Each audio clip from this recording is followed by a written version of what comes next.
The words struck harder than any slap. "You're not worth being late for," the manager's voice thundered, echoing across the glass walls. Hannah's breath caught as she tried to explain, but his finger stabbed the air like a weapon. Around them, co-workers froze, pretending to type, terrified to look. Her red blouse clung to her trembling body, the last color in a room drained of warmth. It was the moment her kindness was turned into guilt. She stood still, tears slipping quietly down her face. Every instinct told her to defend herself, to tell him why she was late, who she had helped, but her throat felt locked. The office clock ticked loudly, a cruel reminder that time, not compassion, was the real god here. He didn't want reasons, only submission. "Pack your things," he said, voice cold and final. And just like that, the place she had given her best years expelled her like a stain. For a long second, no one moved. The rain outside beat against the windows, drowning the silence he left behind. Hannah's vision blurred, not from tears, but from disbelief. How could doing the right thing lead to punishment? Her hands trembled as she reached for her badge, that small piece of plastic that once meant belonging. It now felt like a tag of shame. The manager turned away, as if she were already invisible. His shoes clicked sharply against the floor, rhythm precise, emotionless. He didn't even notice the way her knees buckled, how she struggled to stand with dignity. To him, she was just a delay, a problem solved. The cruelty wasn't in the shouting, it was in the indifference. The echo of his footsteps was the last sound she would hear in that office. Hannah forced a deep breath, swallowing the lump in her throat. She picked up her purse and walked toward the exit, each step heavier than the last. Colleagues avoided her eyes, guilt and fear keeping them still. A woman she once shared lunch with turned her back completely. The hallway seemed endless, filled with the whispers of people too afraid to care. The door's metallic click behind her sounded like a verdict. Outside, the rain fell harder. Drops mingled with her tears until she couldn't tell which was which. Cars splashed by, grey and indifferent, just like the world she had tried to make gentler. Her reflection in the glass door showed a woman she barely recognized. Tired, broken, and small. Yet somewhere behind those red eyes, a spark of defiance glimmered. Maybe not everything was lost. She stopped under the awning, clutching her coat close. The cold bit into her skin, but the ache inside was worse. Her mind replayed the morning, the man collapsing on the crosswalk, her rush to help, the ambulance lights. Every image felt right, necessary. So why did doing good feel like a crime? The question lingered like a wound she couldn't close. For the first time, Hannah allowed herself to cry freely, not from weakness, but because silence would suffocate her. The city didn't stop. No one cared. The same people who might have praised her kindness yesterday now would call her irresponsible. But in the noise of the storm, a quiet truth whispered, she would rather lose a job than lose her humanity. That thought, small and fragile, was all she had left. A gust of wind blew open her umbrella, snapping it in half. She laughed bitterly. Even the sky seemed to mock her. Still, she kept walking, each step echoing against the wet pavement. She didn't know where to go, but standing still felt like surrender. Somewhere deep inside, she sensed that this wasn't the end.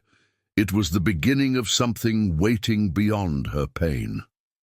As she disappeared into the rain, the camera would linger on the empty doorway behind her, the symbol of a world that measures worth by time cards, not hearts. And though Hannah didn't yet know it, the man she had stopped for that morning, the one she thought was just a stranger, was about to rewrite the meaning of everything she had lost. The rain had not stopped. It followed her like a shadow, a cold reminder that the world outside the office was no kinder. Hannah walked without destination, her shoes soaking through, the streets blurring into silver rivers. The city moved around her, hurried, loud, indifferent. Each step echoed against the pavement like a heartbeat she no longer trusted. She wasn't late anymore, and yet it still felt like she was running from something. When she reached her small apartment, the key slipped from her trembling hand. The lock stuck for a moment, as if even the door hesitated to let her in. Inside, the air was still, heavy with the scent of old coffee and forgotten hope. Her jacket fell to the floor, a wet heap that mirrored the weight in her chest. She wanted to scream, but all that came out was silence. It filled the room like fog. She sank into the couch, staring at nothing. The sound of the rain against the window became her only companion. Her hands, still shaking, clutched the hem of her sleeve, trying to stop the tremor. She remembered his words, "You're not worth being late for." They replayed endlessly, each time cutting a little deeper. How could something so cruel sound so casual? Hannah closed her eyes and saw flashes of her mourning, the stranger collapsing, the panic in her chest, the trembling call for help. She had done what anyone should have done. Anyone, but no one else had stopped. The memory burned brighter now, not as a regret, but as a fragile proof that her heart still worked. Maybe the world had punished her because it didn't know what to do with kindness anymore. Her phone buzzed on the table, a notification from the bank. The balance was almost gone. Rent was due in 4 days. The room felt smaller suddenly, the walls creeping closer. She turned the screen off, unable to bear the glow of reality. Her hands covered her face, and a muffled sob escaped, the kind of sob that no one hears, the kind that comes from a heart cracking quietly. Night came too soon. The city lights bled through her thin curtains, staining the walls with yellow streaks. Hannah stood by the window, watching people hurry below, umbrellas bobbing like restless ghosts. None of them looked up. No one ever looked up. For the first time, she wondered if goodness only existed when someone was watching. The thought made her chest ache. She poured a glass of water, but her reflection in it startled her. Eyes swollen, lips pale, a stranger inside her own home. "You did the right thing," she whispered, though her voice shook with doubt. The sentence hung in the air like a fragile truth, too delicate to believe fully. Still, she repeated it, softer this time, as if saying it enough might make it real. Outside, the thunder answered her with a distant growl. She picked up the small photo frame from her shelf. Her parents on a summer day, smiling, sunlight on their faces. Her father used to tell her, "Good deeds are never wasted, even when no one sees." She held that memory tightly, afraid it might slip away like everything else. The words echoed like a prayer she was trying to remember. Maybe faith was just holding on to something invisible when the world called you foolish. The sound of rain softened, turning into a gentle rhythm. She sat near the window again, wrapping herself in a blanket. The city was quieter now, but inside her a storm still raged. Quieter, yes, but deeper. Every drop against the glass felt like a heartbeat of something unresolved. Somewhere out there, a man she didn't know was still lying in a hospital bed because of her. The thought brought both fear and comfort. As she closed her eyes, exhaustion took her, but peace didn't come. The last image in her mind was of his face, pale, fragile, helpless. She wondered if he survived, if her choice had meant something after all. The room grew darker, her breathing steadier. In that silence, between guilt and grace, Hannah whispered one last thought to herself. If I had to do it again, I would. Before everything shattered, mornings had a quiet rhythm. The soft hum of the lobby lights, the scent of fresh coffee, the gentle ding of the elevator. It all felt like music to Hannah. She would arrive early, greeting everyone with the kind of warmth that made even the most tired guest smile. Her red blouse wasn't just part of the uniform. It was a symbol of life in a place built from glass and steel.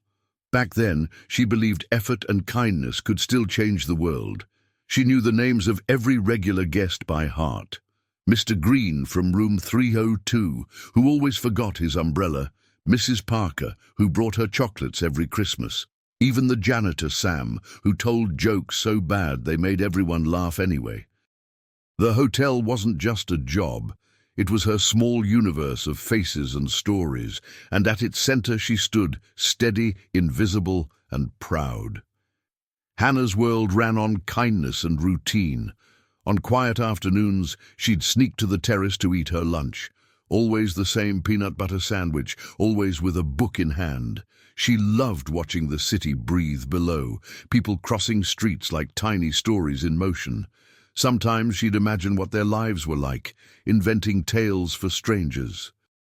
It made her feel connected, as if goodness could ripple outward just by being noticed. Those moments of stillness were her secret joy.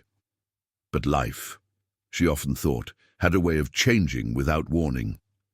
The day before it all collapsed, she had stayed late, covering a co-worker's shift. She didn't complain, she never did. Her manager praised her efficiency, but never her heart. Still, she smiled through every extra hour, believing that goodness was its own reward. She didn't know that very faith would soon be tested in the cruelest way. That evening, she called her mother, laughing about how tired she was. "You work too hard, Hannah," her mother said gently. "One day, someone will see how much heart you put into things." Hannah had replied with a smile, unaware how prophetic those words would become. The conversation ended with love and a promise to visit soon. It was the last truly peaceful moment before her world cracked. The next morning, sunlight poured through her curtains, painting the walls gold. Hannah tied her hair neatly, slipped on her uniform, and packed an extra sandwich, one she planned to give to a homeless man she often saw by the corner. Her reflection in the mirror looked calm, ready. The rain hadn't started yet. The world still seemed kind. And then, somewhere far away, fate was already taking its first breath. Her route to work was always the same, past the flower shop, across the busy crosswalk, through the park that smelled faintly of wet leaves. She waved to the old street vendor, as she always did. He smiled back, lifting his hat. There was comfort in repetition, in the belief that tomorrow would look like today.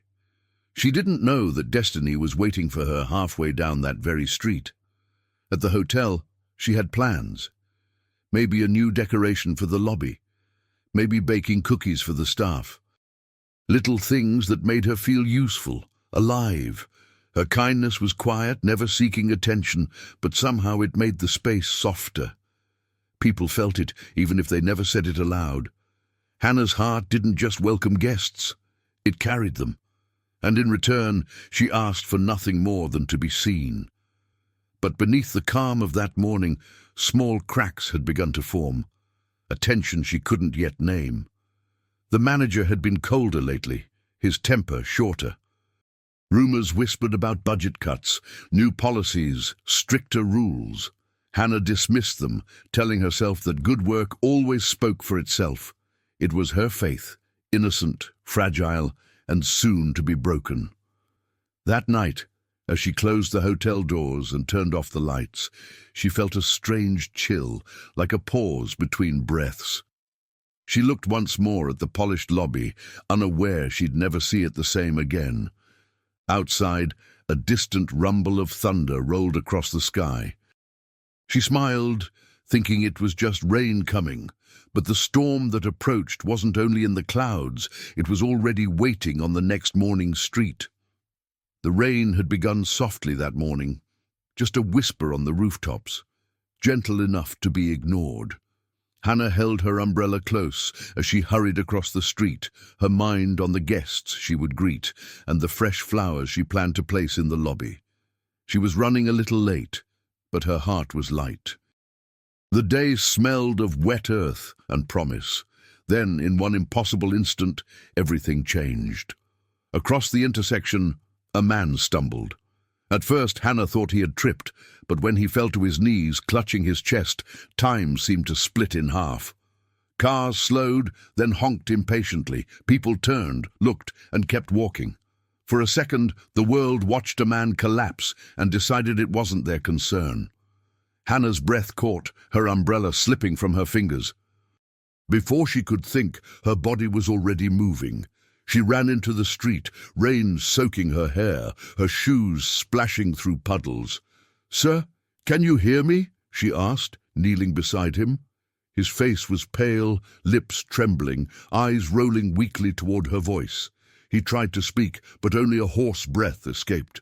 Hannah pulled off her coat and placed it over him, shielding him from the cold drizzle that grew heavier by the second. Her hands were shaking, not from fear, but urgency. Someone shouted for her to move, a driver angry that she was blocking traffic. She ignored him, waving for help. "Call an ambulance," she cried, her voice cracking against the noise. A few people stopped, reluctant, uncertain. One young man finally took out his phone. Hannah pressed her fingers against the stranger's wrist, searching for a pulse. Faint, but there. "Stay with me," she whispered. "You're not alone." The rain fell harder, blurring the world into streaks of grey and red. Her knees were numb against the asphalt, but she refused to move. The man's breathing steadied slightly, his hand twitching in hers. She could see a faint scar on his wrist, a watch too expensive for an ordinary passerby. She didn't notice it fully. All she saw was a human life flickering before her, and she wasn't going to let it go out. When the ambulance siren finally echoed in the distance, Hannah felt her chest tighten with relief. "You're going to be okay," she told him softly, unsure if he could hear. The paramedics arrived quickly, lifting him gently, their faces professional but curious about the drenched young woman who refused to leave his side. "Ma'am, we've got it from here," one of them said, but she stayed until the very last moment, her coat still over him. As they closed the ambulance doors, she caught one last glimpse of his face. Calm now, resting. Something about him seemed familiar, though she couldn't place it. Maybe it was the faint confidence even unconscious men sometimes carried, the kind that came from power. She brushed the thought away. He was just a man, just someone who needed help. That was all that mattered. Standing there in the rain, Hannah suddenly realized the world hadn't stopped for them. Cars still moved. People still stared. One woman shook her head disapprovingly, muttering about the delay. A bus honked, and the driver yelled something she couldn't hear. It hit her then. Kindness had become an inconvenience. Her heart hurt more than her frozen hands. She picked up her broken umbrella and turned toward work. By the time she reached the lobby doors, her uniform clung to her like second skin. Her hair dripped down her neck, shoes squelching with every step. She glanced at the clock. 15 minutes late. But she smiled faintly, whispering to herself, "At least he's alive." It was the kind of smile that only comes from doing what's right, even when no one else does, the kind that costs more than you think. Inside, the lobby lights gleamed, cold and bright, welcoming her into a different kind of storm, one made of pride, policy, and punishment. She didn't know it yet, but that small act of mercy had just rewritten her entire life. And while fate was already turning its wheels above her, Hannah wiped the rain from her face, unaware that she had just saved not only a stranger's life, but her own destiny. The warmth of the lobby lights should have comforted her, but instead they felt sharp, almost accusing. Hannah walked in carefully, her wet shoes leaving tiny, dark footprints on the marble floor. She tried to smile at the security guard, but his eyes darted away. Something in the air had shifted, heavy, watchful, cruel. The sound of her own steps echoed like a warning. She was late and everyone knew it. Behind the front desk, her supervisor, Linda, was already waiting. Her arms were crossed, lips tight, eyes slicing through Hannah like glass. "You're 15 minutes late," she said flatly, not even glancing at the dripping coat in Hannah's hands. Hannah opened her mouth to explain, to tell her about the man, the ambulance, the rain, but Linda's voice cut through again. "Don't start with excuses. You know the rules." The sentence landed harder than the storm outside. I stopped to help someone," Hannah managed to whisper, her voice trembling with both exhaustion and sincerity. "A man collapsed on the street. I couldn't just leave him." Linda blinked once, unimpressed. "You couldn't just leave him," she repeated mockingly. "You think this place runs on feelings, Hannah. You're paid to be here, not to save the world."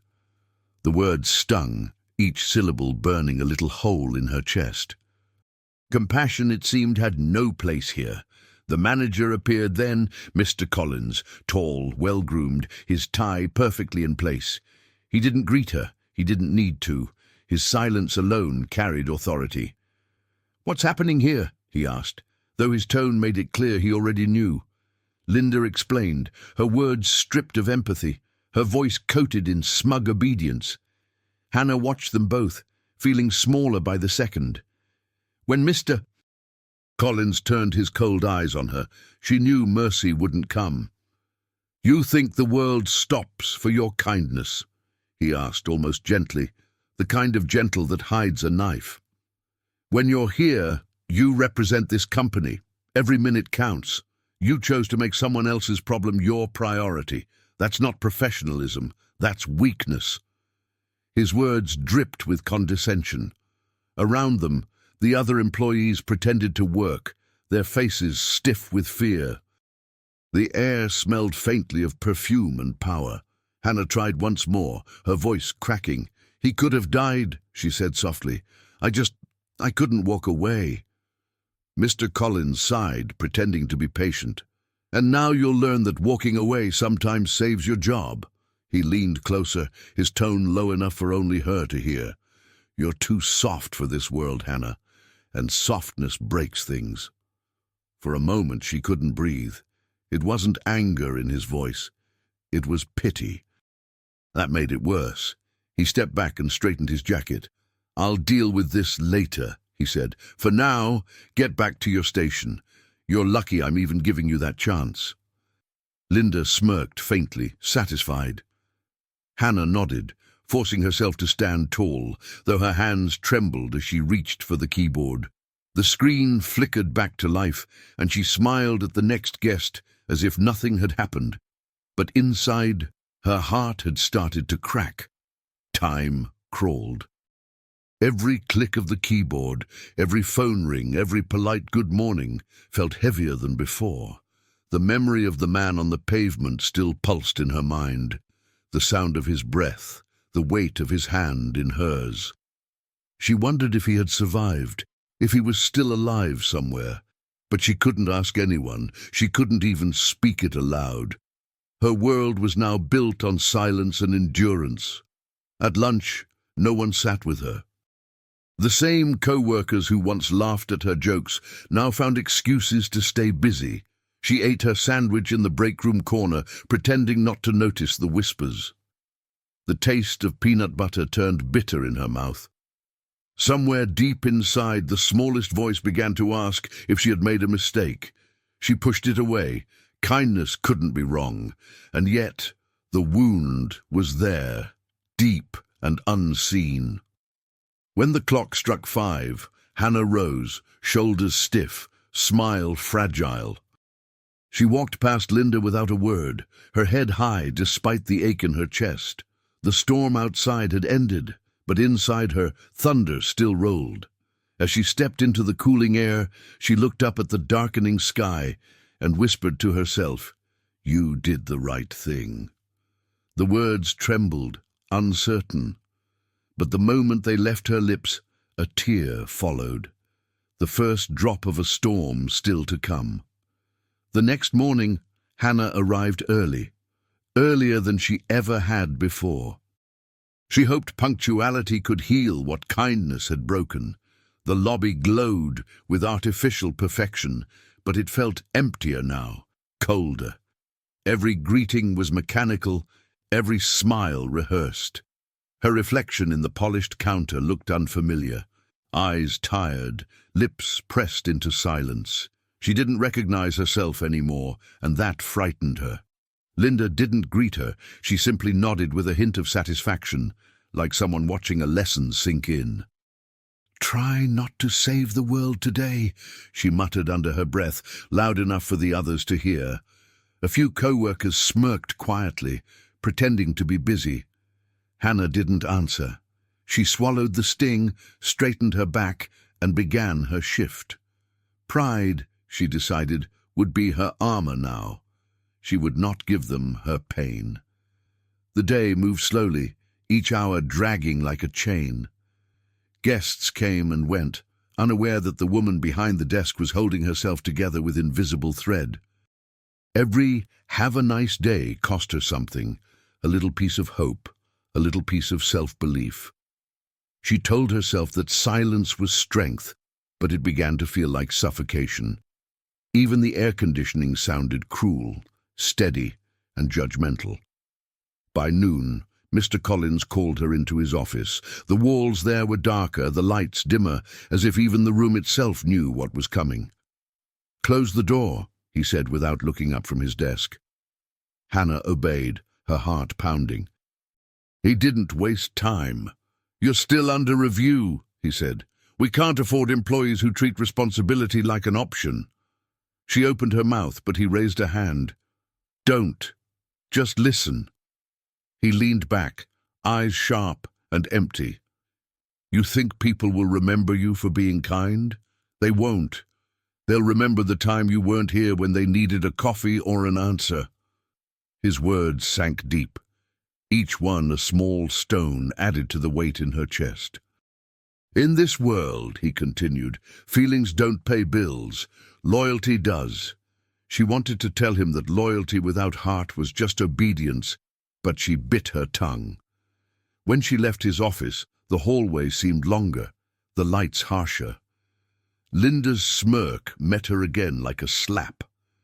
Hannah walked past without a glance, her heels clicking softly, rhythm steady.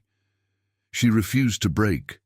Not here, not where cruelty wanted to see her fall.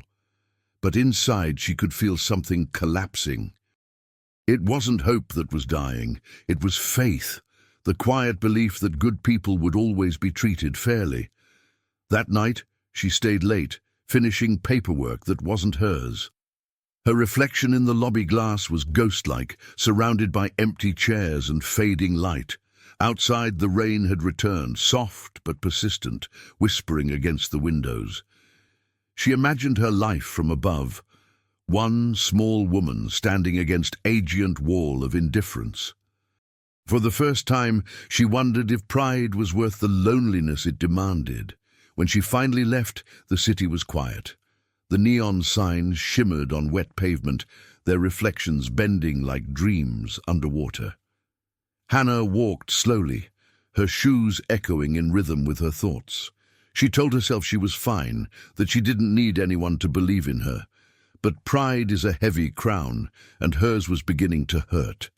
Her shoulders ached from carrying dignity no one could see. At home, she placed her wet coat on the chair, then stared at it, still stained from that morning she helped the man. The faint brown mark from the street hadn't washed away. She ran her fingers over it gently, as if touching a scar. It reminded her that once she had chosen kindness over convenience. That moment was still her truth, even if the world rejected it. She couldn't let them take that away. Hannah sat by the window, the city lights flickering through the rain. She thought of her father's words again, "Don't let the world teach you to be hard." The irony made her smile sadly. Maybe he had been wrong, maybe softness had no place here, or maybe it was exactly what the world had forgotten. Her pride hurt, but beneath it, something fragile still pulsed. A quiet defiance that refused to die. The following week came like a storm Hannah couldn't outrun. No matter how early she arrived, no matter how careful she was, she could feel the walls closing in. The smiles from her co-workers had turned to silence, and the silence had turned to avoidance. Even the guests seemed colder, sensing the tension in the air. Something invisible but heavy was pressing down on her, inch by inch, day by day. Friday morning, Mr. Collins called her in again. His tone was colder this time, stripped of patience. "This isn't working," he said flatly, his pen tapping against a stack of forms. "You've lost focus." Hannah stood perfectly still, every muscle rigid. "I haven't," she whispered. "I've given everything I can." But his eyes said it was already decided. "You were late once. That's enough for me." Her world tilted, that single sentence collapsing everything she believed in. Linda stood beside him, arms crossed, pretending to be sympathetic. "It's not personal," she said, though her tone made it clear that it was. "We just need people we can rely on." The irony cut like glass. The woman who had always stayed late, who had covered every extra shift, was being called unreliable. "You can collect your things," Mr. Collins added, without looking at her. "HR will finalize your paperwork." The conversation ended there. No farewell, no gratitude, just silence. Hannah walked out of the office in a daze. The lobby she had once cared for so tenderly now looked foreign, polished, heartless, empty. Her desk sat waiting, the small vase of flowers she brought every week already wilting. She packed her things carefully, afraid that if she rushed, the tears gathering in her eyes would spill. The world had turned so cruelly simple. One mistake, one punishment, no redemption. As she closed the box, a photo slipped out, her smiling beside her co-workers at last year's Christmas party. They all looked so happy then, unaware of how fragile that happiness really was. She stared at her own smile, wide, genuine, full of hope. It hurt to look at. She tucked the picture into her bag, wiped her face, and whispered, "Thank you," though she didn't know to whom she was speaking. Maybe to the version of herself that still believed kindness mattered. Outside, the air was colder than she remembered. The city lights glared like judgmental eyes, and the traffic roared as if celebrating her defeat. Hannah stood at the curb, clutching the box against her chest, her breath fogging in the wind. Around her, people passed without seeing. She wanted to shout, to tell them that goodness shouldn't cost a life, but her voice was gone. Pride had taken it, and pain had silenced it. When she reached her apartment, the lock stuck again, as if the door knew she didn't belong there anymore either. She set the box on the floor and sank beside it, knees pulled to her chest. Bills covered the table, red letters shouted "past due." Her rent was already 3 days late. Her phone buzzed with messages she couldn't bear to read. She was too tired to cry, too proud to call for help. The silence pressed harder than any noise could. That night, hunger gnawed at her, but she ignored it. She turned off the lights and sat by the window, watching the world blur in the rain. Somewhere out there, the man she had helped was alive, she hoped. Maybe he had gone home to a family. Maybe he had already forgotten her. That thought both comforted and broke her. It meant she had done good for someone who would never know her name. Then, as she scrolled aimlessly through her phone, a headline caught her eye. "Local billionaire hospitalized after street incident." The photo below made her heart stop. It was him, the man she had helped. The same pale face, the same silver watch. Her hand flew to her mouth as she read, "Collapsed due to heart complications, expected to recover." Her breath quickened. The world suddenly shifted again, cruel and miraculous all at once. She stared out the window, the rain now just a whisper. Somewhere in that vast city, the man whose life she had saved was resting in a hospital bed, alive because of her. And yet she sat here, jobless, forgotten, on the edge of losing everything. The irony burned in her chest until it turned into quiet fire. If only he knew, she whispered, voice trembling with exhaustion and defiance. If only he remembered me. Sleep never came that night. Hannah lay on the couch, eyes open, staring at the ceiling as if it held answers. The city murmured outside, cars, sirens, a world that never paused for broken hearts. The article still glowed on her phone screen beside her, the man's name repeating over and over in her mind. Ethan Cole. She had seen that name before, on the company letterhead, on every wall she walked past every day. Her chest tightened. She had saved her own boss. The realization hit her like thunder in a quiet room. Every humiliation, every cruel word from Mr. Collins, every cold glance from Linda, all of it built on a lie of ignorance.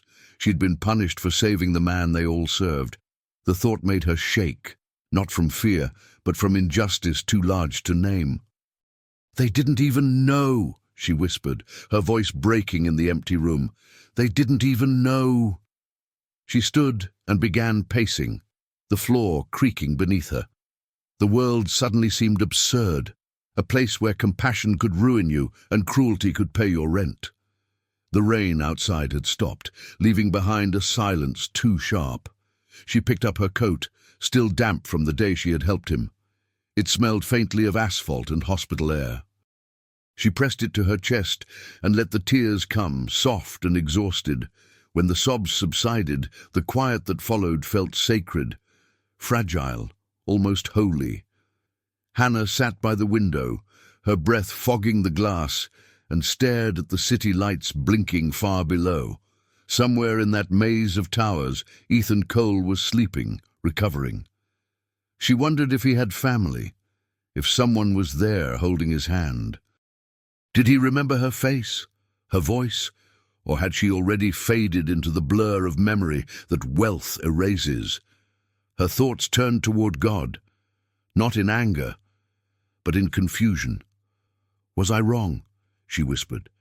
Did I misunderstand what kindness means? The question didn't seek an answer. It just needed to be spoken. She had been taught that good deeds return to those who gave them, but now she wasn't so sure. Maybe goodness was never meant to be rewarded. Maybe it was meant to test what we truly believe. Hours passed. The moon slid across the sky, its light spilling into her small apartment. Hannah felt the fatigue of someone who had carried too much for too long. Her eyes closed briefly, but her mind didn't rest. She kept seeing the moment he collapsed, the rain, his hand in hers, the pulse flickering beneath her fingertips. It replayed endlessly, not as trauma, but as proof that she had done something real in a world that had forgotten what real meant. Near dawn, she lit a small candle. The soft glow filled the room, warm against the grey light of morning.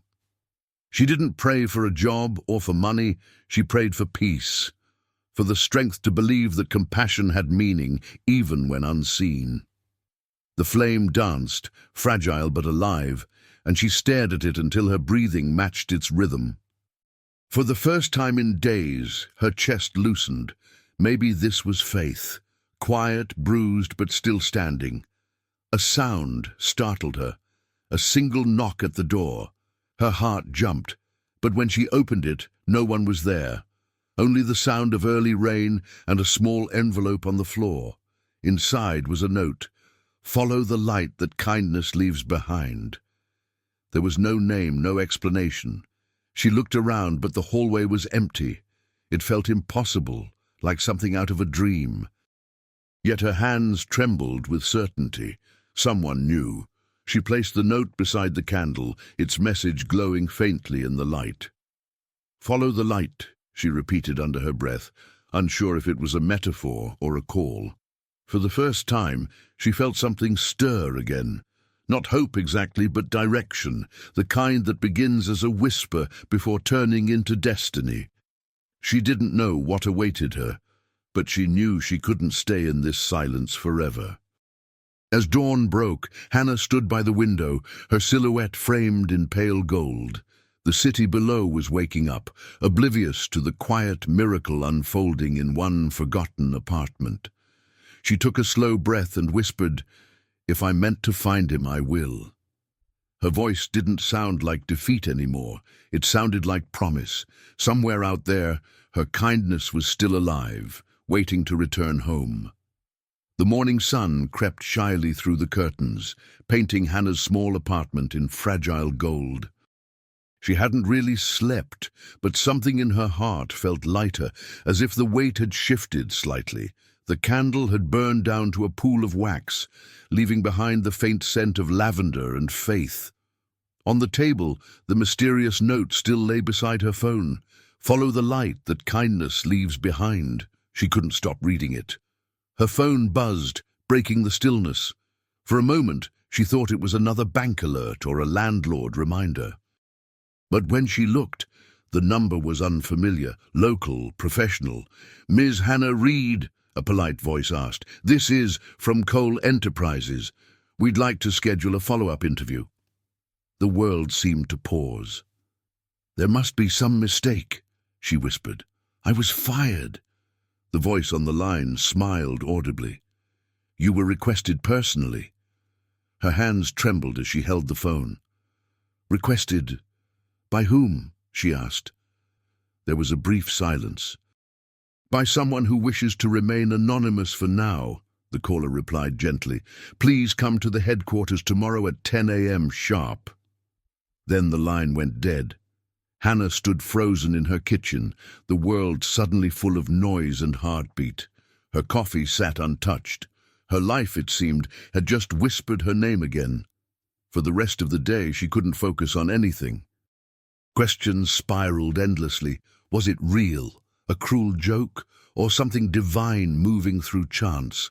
She replayed the call over and over in her mind, analyzing every tone, every pause. By evening, doubt began to creep in, the kind of doubt that comes when hope feels too fragile to trust. Still, a voice inside her whispered, "Go." Maybe this was the light the note had spoken of. That night she ironed her uniform, the same red blouse she had worn the day she was fired. The fabric still carried faint stains from the rain, marks that refused to fade. She considered wearing something new, but then stopped. "No," she thought, "I'll go as I am. Let them see what their cruelty created." There was power in that decision, a quiet dignity that no policy or punishment could erase. Sleep came fitfully, filled with strange dreams. She saw the man's face again, Ethan Cole's, but this time he wasn't lying on the street. He was standing, alive, watching her with calm eyes.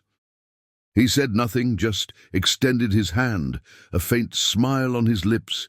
When she reached out to take it, she woke, heart pounding. The first light of dawn filtered through the window. Something about that dream felt less like fantasy and more like a premonition. She dressed carefully, her movements deliberate, sacred almost. Her shoes were polished, her hair tied neatly, though her hands shook as she buttoned her blouse. Every detail mattered, not because of vanity, but because this felt like a threshold. She took one last look around her apartment, the candle stub, the unpaid bills, the folded note, and whispered, "Let this be the reason." Then she stepped into the morning air, the city humming with possibility. The bus ride felt longer than usual. Every stop, every face seemed like part of some hidden test. People chatted around her, unaware that her entire life was quietly pivoting inside her chest. As the skyline of Cole Enterprises came into view, tall, gleaming, unreachable, her throat tightened. The building looked the same as it always had, but she was not the same woman who once stood behind its desk. She was walking in with scars, not smiles. When she entered the lobby, time seemed to slow. The receptionist, a new girl, greeted her politely, unaware of the irony. "Good morning. You're here for an interview?" Hannah nodded, her voice barely steady. "Yes." "Hannah Reed." The girl smiled and handed her a visitor's badge. It felt heavier than it should have, like a key to something unseen. The elevator doors opened with a soft chime. "Top floor," the girl said. "He's expecting you." As the elevator began to rise, Hannah's reflection in the mirrored wall stared back at her, older, braver, carved by pain. The city fell away beneath her, the floor numbers glowing higher and higher. She pressed her hand to her chest, feeling her heart race, a rhythm between fear and faith. The doors slid open to a hallway she had never seen before, lined with glass and silence. At the end waited a single office door, light spilling from beneath it, the light her kindness had left behind. The elevator doors opened with a whisper, revealing a corridor lined with white marble and silence. Hannah stepped out slowly, each heel click echoing like a heartbeat in an empty cathedral. The air was different here, softer, calmer, as if the walls themselves carried reverence. At the end of the hallway, a single glass door gleamed with gold letters. Executive Office, E. Cole. Her pulse quickened. The name from the article. The man she had saved.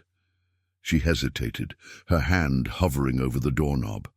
1,000 thoughts collided in her mind. Fear, disbelief, hope.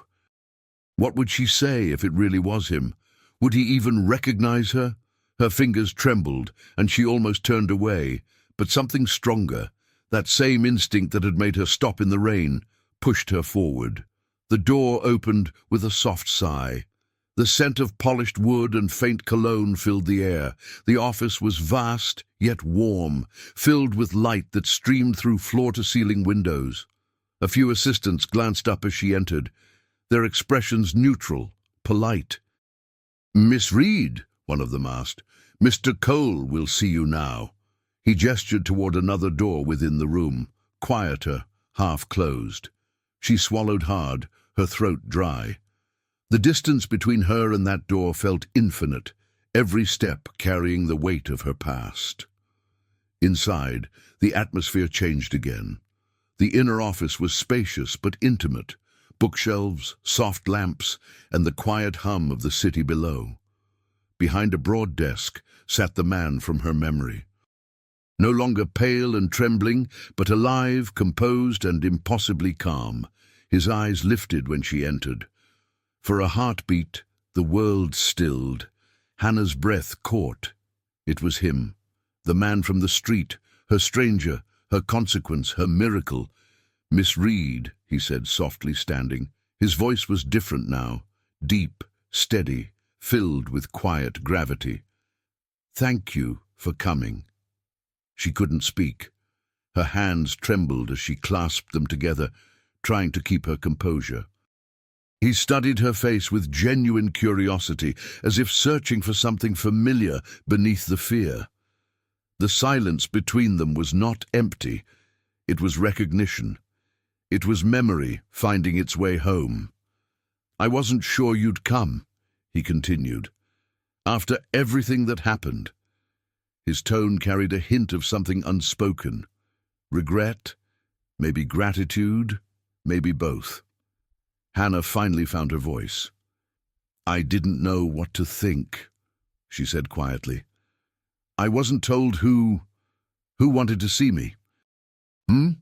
He nodded slowly. "That was intentional. I needed to look you in the eyes before I said anything." The words made her heart stumble. He gestured toward a chair. "Please, sit." She obeyed, careful, almost reverent. For a moment, neither spoke. The sunlight spilled across the desk between them, like a fragile bridge connecting two worlds. Hers of loss, his of power. "I heard what happened after that morning," he said finally, his eyes darkening. "I'm sorry." Hannah blinked, unsure she had heard correctly. Billionaires didn't apologize, not to people like her. She tried to smile, though her lips quivered. "You don't owe me anything, Mr. Cole," she said. "You were hurt. I just did what anyone should have done." His gaze softened.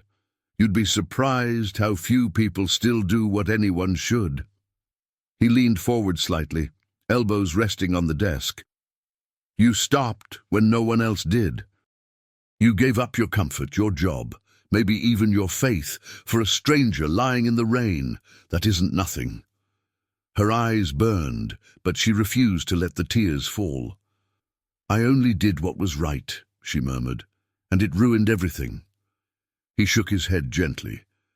"No," he said, voice low and certain. "It revealed everything." The sentence hung between them, heavy and luminous. For a moment, Hannah forgot where she was.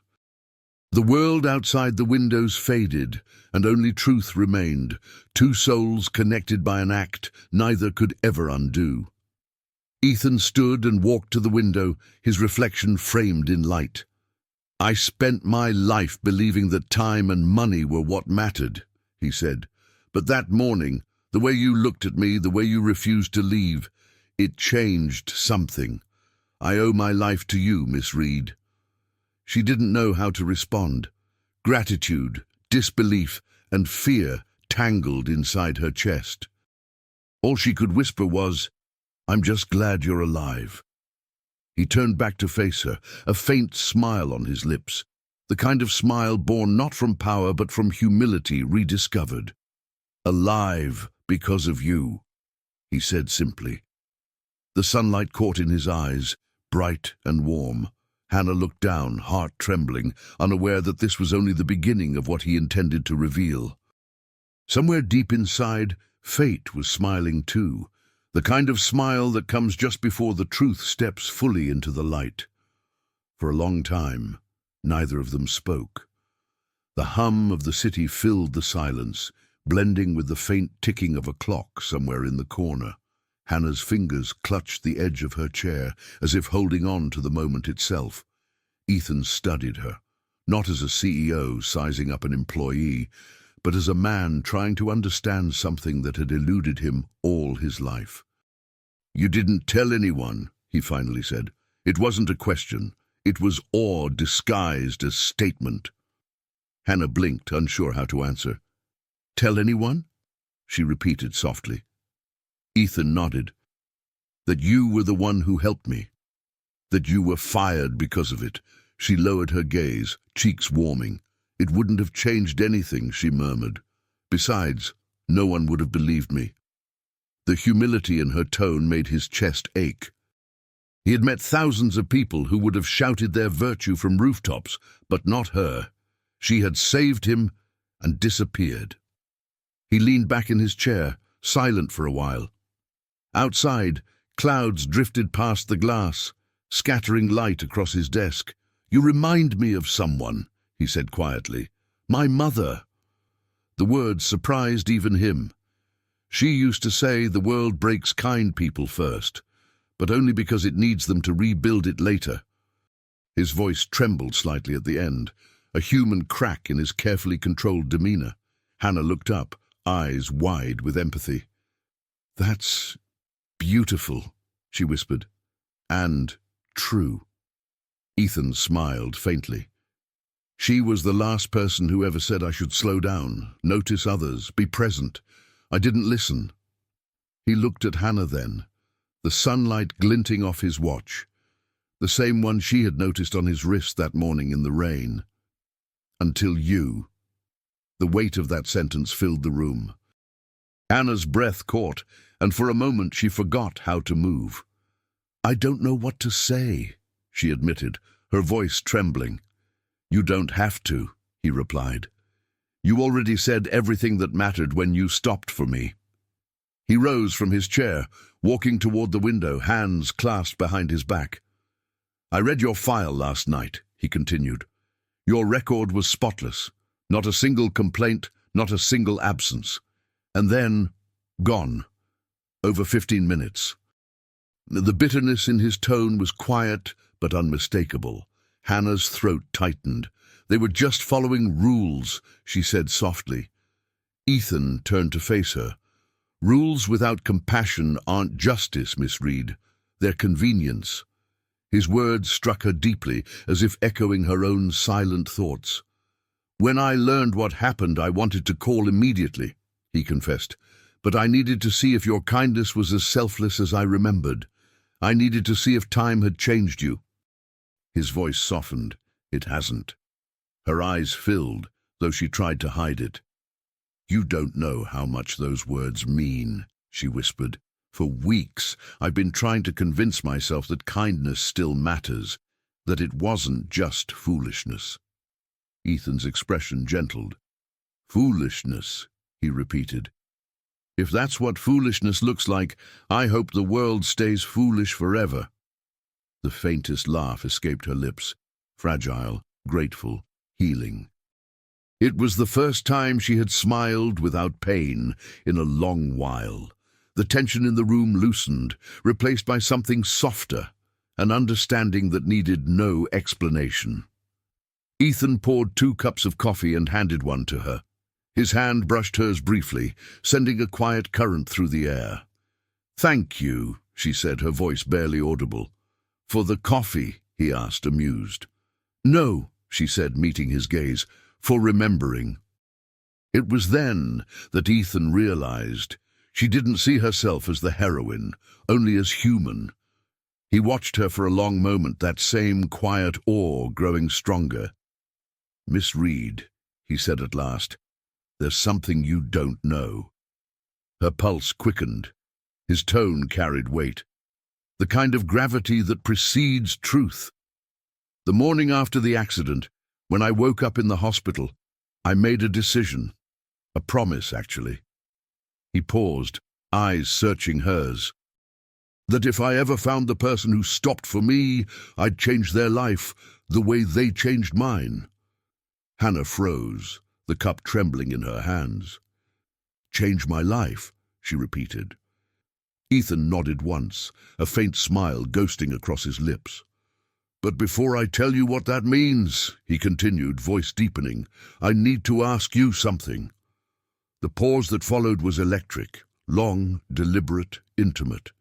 He took a slow breath and leaned forward slightly. "When you helped me that morning, what were you thinking?" His question hung in the air like a confession disguised as curiosity, the calm before the storm of revelation yet to come. Hannah froze at his question, the air thick with memories she had tried to bury. Her fingers tightened around the coffee cup, heartbeat pounding in her ears.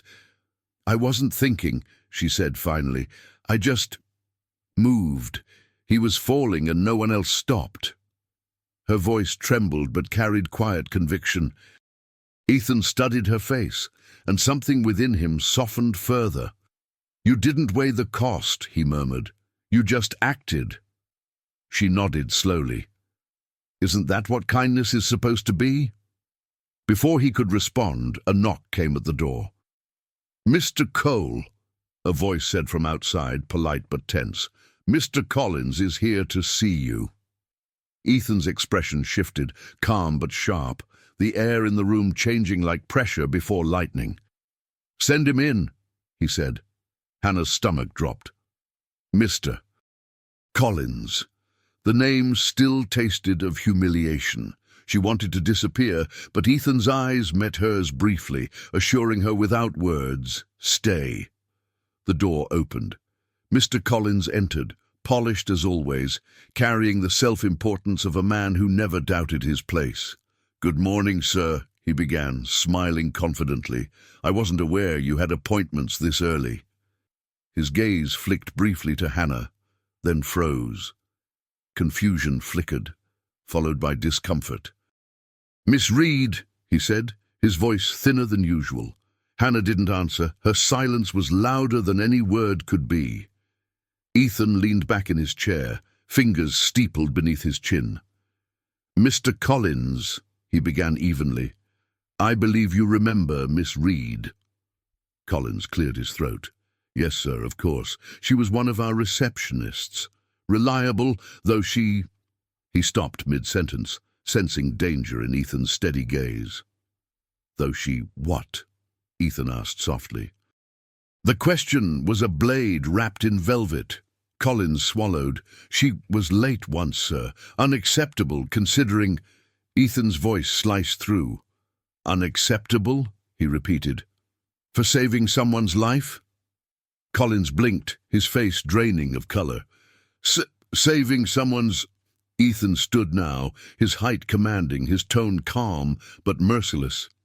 Yes, Mr. Collins. That man on the street? The one she stopped for? He paused, letting the silence choke the air. It was me. The words fell like thunder. Collins' mouth opened, but no sound came. His hands twitched, suddenly unsure of where to rest. The room went still. The ticking clock seemed to grow louder, every second a reminder of his arrogance. "Sir, I had no idea," Collins stammered. "She never said—" "She didn't need to," Ethan interrupted. "Her actions spoke louder than your rules ever could." He stepped closer, his voice deepening. "You punished the one person in this building who still remembers what it means to be human." Collins looked down, shame creeping up his neck like heat. Hannah sat frozen, every breath a tremor between vindication and disbelief. Ethan's calm fury felt like justice wearing grace. "You talk about efficiency," he continued, "but tell me, Mr. Collins, how efficient is a company that fires its heart?" The question hung in the air, heavy and rhetorical. Collins' lips parted, but the answer refused to come. "You didn't see her worth," Ethan said quietly. "But it did, when she was kneeling in the rain, saving a stranger while the world looked away." Mr. Collins' face crumbled, the proud composure replaced by something raw and human. "Sir, I was following policy." Ethan turned, voice colder now. "Policies are meant to guide people, not replace conscience. You forgot that." The silence afterward was almost unbearable. Hannah felt her throat tighten, her eyes glistening. She had dreamed of this moment, but never imagined it would feel so heavy. Justice, when real, always carried weight. Ethan took a deep breath and sat again, the authority in him now steady as the tide. "Miss Reed," he said gently, "please tell Mr. Collins why you were late that morning." Her voice quivered but held. "Because someone fell, and I couldn't walk away." Her words echoed in the glass and marble, simple and devastating. Ethan nodded slowly, turning back to Collins. "And that, Mr. Collins," he said softly, "is what loyalty looks like." Collins lowered his head, the fight gone from his body. The silence between them stretched, and for once Hannah didn't feel small. She felt seen. Ethan's tone softened, but his words carried finality. "You will prepare your resignation," he said. "Today." Collins nodded numbly, his eyes red with regret he could no longer disguise. "And before you leave," Ethan added, "you'll personally apologize to the woman whose humanity you mistook for weakness." As Collins turned toward her, trembling, Hannah's heart raced, not from triumph, but from mercy. She didn't want revenge. She only wanted acknowledgement. And when he whispered, "I'm sorry, Miss Reed," the words, though quiet, broke something open inside her. Not bitterness, but release. For the first time since that morning in the rain, Hannah felt the weight lifting. Justice had come, not through anger but through truth spoken aloud. For a long moment after Collins left, silence wrapped the office like fog. Hannah sat perfectly still, afraid that if she moved, the fragile peace would shatter. The air was thick with everything unsaid, gratitude, shock, disbelief. Ethan remained standing near the window, his reflection blurred by the morning light. "You didn't deserve any of it," he said finally, his voice quiet but sure. "You were punished for having the one thing this company forgot, compassion." Hannah lowered her gaze, the words too heavy to bear. "I don't know what to say," she whispered. "You've already said enough," Ethan replied gently. "You said it that day, in the rain, without a single word." He turned to her, eyes full of warmth instead of power. "People spend their lives chasing importance. You found it by stopping for someone who had fallen." The sincerity in his tone undid her. Her composure cracked, and tears slid freely down her cheeks. Ethan crossed the room and handed her a folded handkerchief. His movements were slow, deliberate, respectful. "I meant what I said earlier," he continued. "I made a promise in that hospital bed. I said that if I ever found the woman who saved me, I'd make sure she never felt invisible again." Hannah shook her head, overwhelmed. "You don't owe me anything, Mr. Cole." His faint smile returned. "You're wrong, Miss Reed. I owe you everything." He moved behind his desk and opened a folder, her employment record. He placed it before her and slid a pen across the table. "This," he said, "is your reinstatement letter, and more. I want you to lead our new hospitality initiative. You'll set the tone for how we treat people, employees and guests alike." Hannah blinked in disbelief. "Lead," she repeated. "But I'm not qualified." Ethan's expression softened. "Compassion is the highest qualification of all." She hesitated, staring at the document. Her hand hovered above the pen, trembling. "Why me?" she asked. Ethan's eyes didn't waver. "Because you reminded me what this company was supposed to stand for, and because I trust hearts more than resumes now." His words broke through the last of her doubt. Slowly, she signed. The ink glistened briefly under the light. A single, elegant line that felt like reclaiming her name from oblivion. When she looked up again, Ethan was smiling. Not the smile of a businessman closing a deal, but of a man finding grace. "Welcome back, Hannah," he said quietly. "And this time, you answer only to me." The warmth in his voice undid her all over again. She laughed softly through her tears, shaking her head. "I never thought kindness would lead me here." Ethan's gaze held hers. "It didn't lead you here," he said. "It revealed who you were all along." He walked to the window once more, the skyline stretching endlessly beyond him. "You know," he said after a pause, "for the first time in years, I feel like I'm working for something real." He glanced over his shoulder, his tone lighter now. "I used to measure success in profit. Now I'll measure it in people like you." Hannah smiled faintly, her tears drying into quiet strength. "Then maybe I'm the lucky one," she whispered. "You found me." Ethan shook his head gently. "No," he said. "You saved me, long before I ever knew your name." The words struck her heart like sunlight breaking through storm clouds. For the first time, she didn't feel like the poor receptionist or the woman who had lost everything. She felt seen, fully, purely, and without pity. The injustice that once defined her had transformed into something rare: purpose. Outside, the rain had stopped completely. The light pouring through the glass no longer felt harsh. It was golden, forgiving. Ethan extended his hand toward her, the gesture quiet but filled with meaning.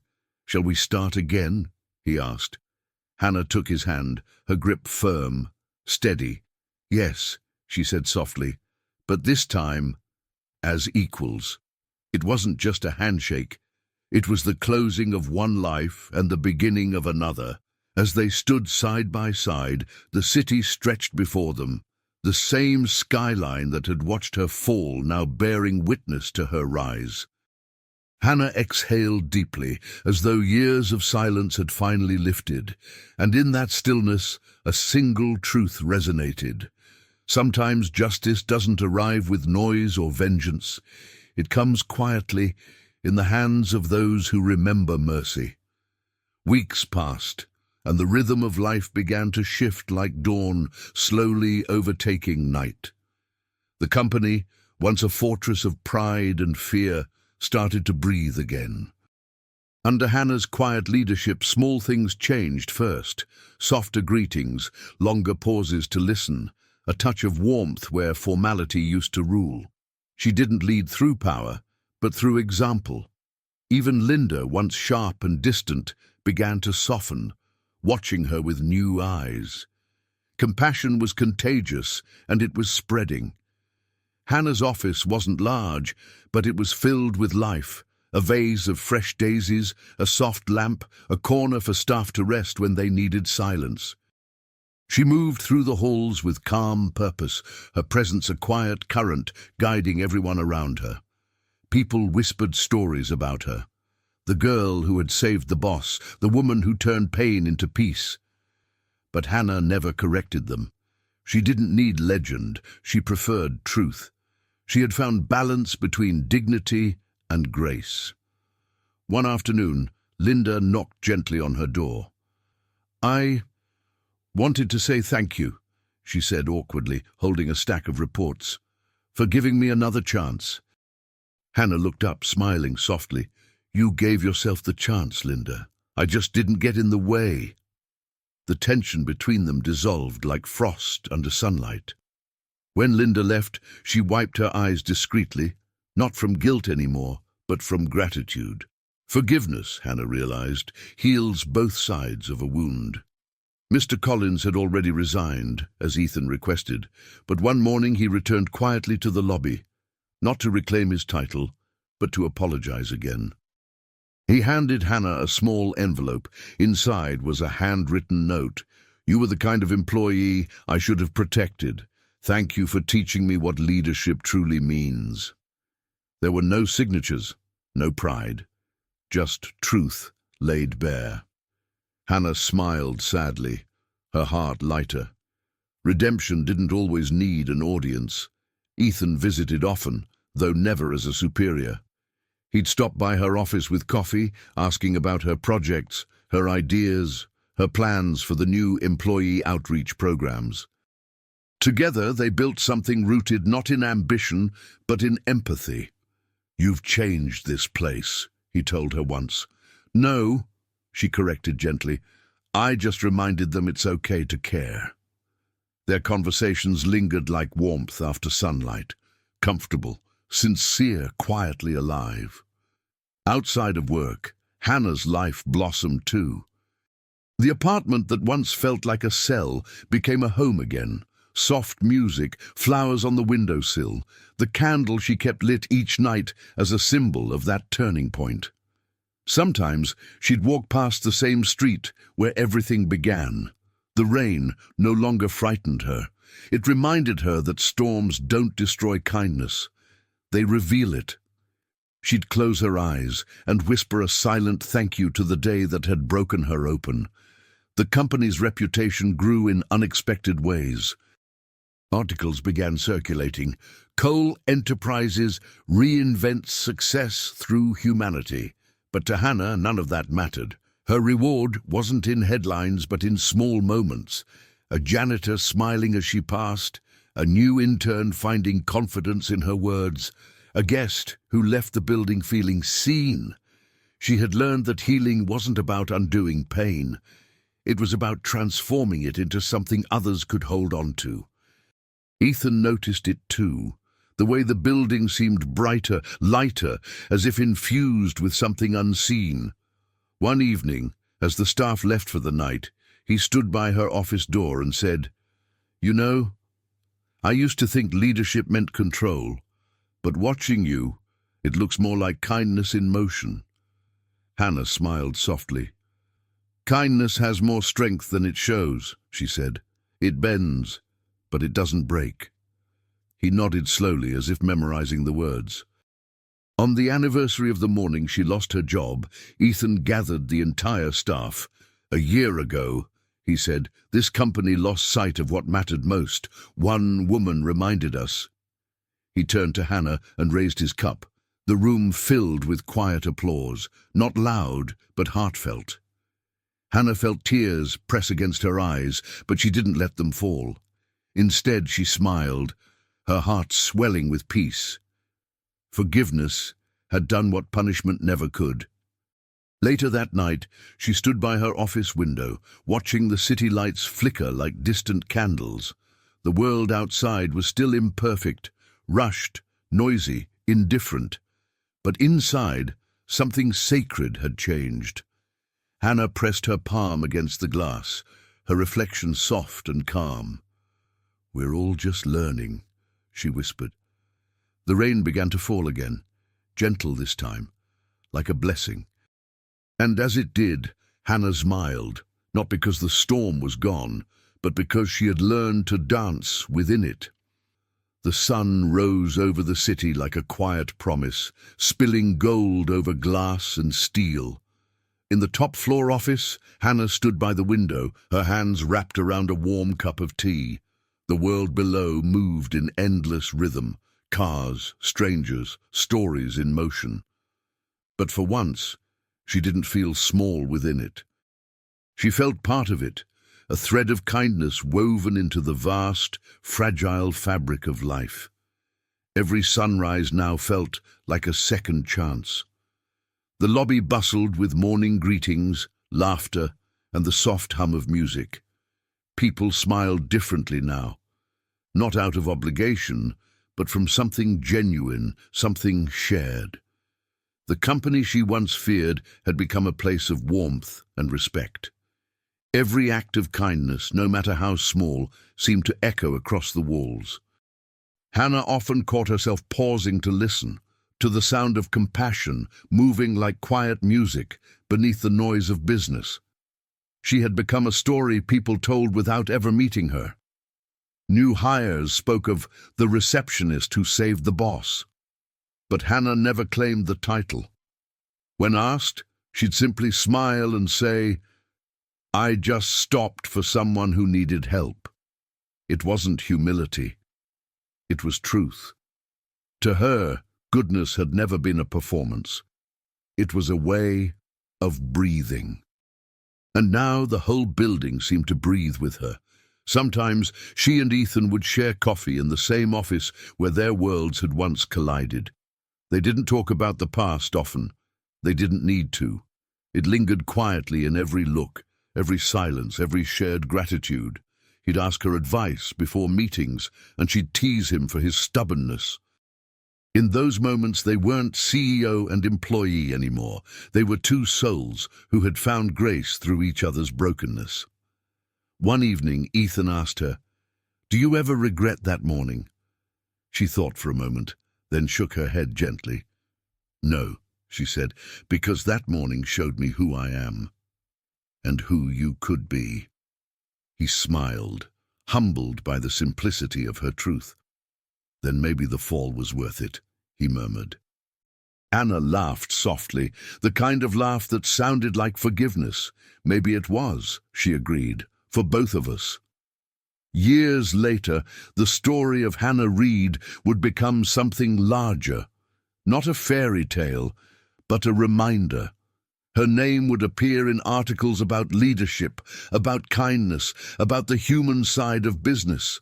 Yet, when asked to speak publicly, she always refused the spotlight. "The story isn't about me," she'd say. "It's about everyone who's ever done the right thing when no one was watching." That humility became her legacy.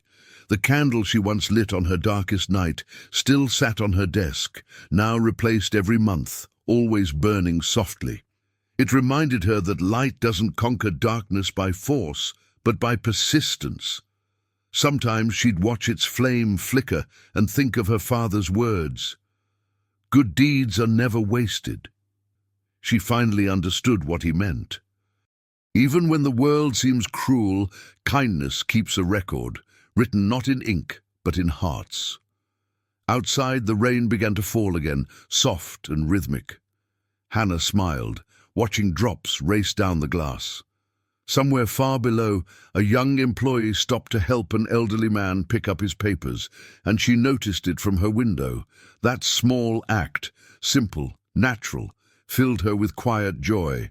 The world was still learning, and that, she thought, was enough. As night fell, the city lights shimmered like constellations.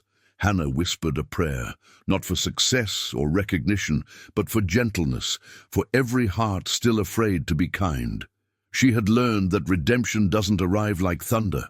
It arrives like rain, steady, cleansing, patient. She turned off her lamp, leaving only the candle burning, its light dancing softly across the room. Before leaving, she wrote a single note and left it on her desk for the next morning's visitor.